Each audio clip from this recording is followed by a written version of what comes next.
Hello prospectors! In this video I'm going to show you how to craft the water wheel in Icarus. Over on your tech tree, hover over to the tier 4 section. In here you can find the water wheel just after the electricity tool.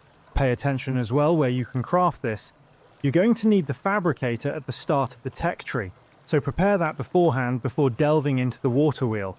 Now the water wheel needs 25 organic resin, 50 stone, 100 wood, 10 steel ingots, 10 electronics, and 50 copper nails.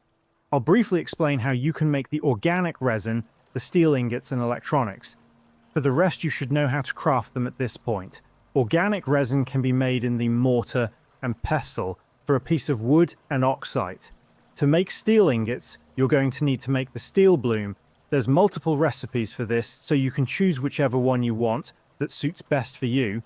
All you have to do is craft the steel bloom and then just shove it into a concrete furnace or a higher tier furnace.